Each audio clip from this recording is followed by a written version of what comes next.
Most people look at the Great Pyramid of Giza and see a monumental tomb, or perhaps an imposing mountain of stacked limestone. For millennia, it sat on the Giza Plateau largely as an object of speculation. Well into the 19th century, observers relied on rough estimates and myth to explain its scale.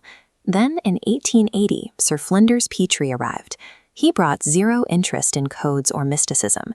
He was a strict empiricist hunting for raw facts. Armed with a steel measuring tape and a highly accurate surveying instrument called a theodolite, Petrie spent 2 full seasons measuring the structure in millimeters. His 1883 publication, The Pyramids and Temples of Giza, recorded a base leveled to within 2.1 centimeters across 13 acres of desert rock. He found that the remaining exterior casing joints were fitted together with an average gap of 1/50th of an inch.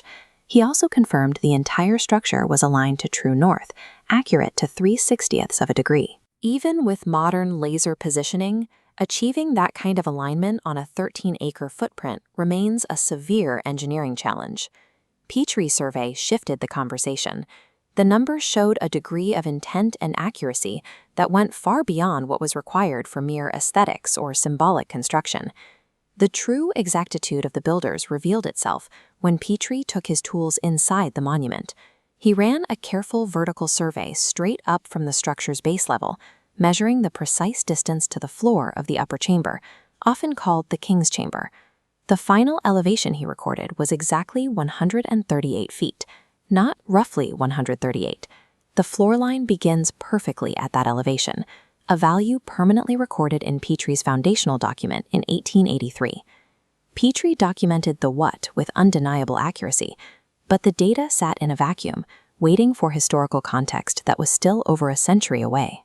Fast forward to the year 2017, shifting our attention from physical masonry to the timeline of human events. Independent researcher Petre Breshears was tackling a massive data problem. Instead of measuring stone, he was aggregating 9,000 years of historical records, detailing floods, plagues, eclipses, and dynastic collapses. Sifting through thousands of primary sources, he identified a distinct repeating pattern of widespread civilizational resets, a phenomenon he termed the Phoenix cycle. He documented these events purely as data points, logging their occurrences with the same methodical exhaustion Petrie used to log pacing stones. The historical record showed a mechanical regularity. This timeline chart shows the exact interval between these major Phoenix events. As Breshears mapped it across millennia, the gap between each reset clocked in at exactly 138 years.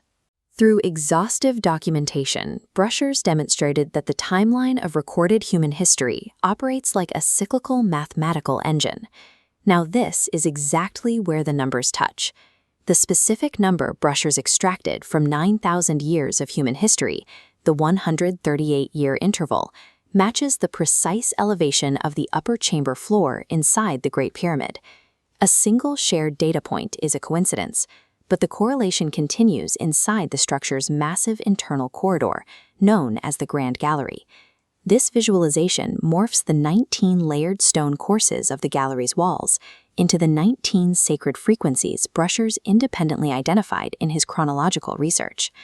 The physical architecture mirrors the temporal frequency. The mathematical alignment repeats with the palindromic relationship between 138 and 831, figures that appear sequentially in both the historical timeline and the physical surveying data. Petrie's work established the physical body of the monument.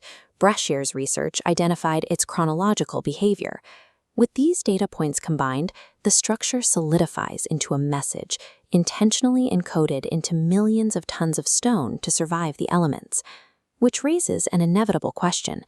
Why embed a chronological warning in a format that would take modern humans well over a century to read? The builders seem to have relied on sequential discovery. Before the message could be received, measurement technology had to become accurate enough to confirm the physical numbers, and our archiving of historical data had to become vast enough to recognize the chronological pattern. Petrie and Breshears could not have completed this work at the same time. The structure required Petrie first to anchor the math beyond dispute, and Breshears decades later to translate what that math meant. Some truths are only visible across centuries, requiring separate observers to document the evidence before the full pattern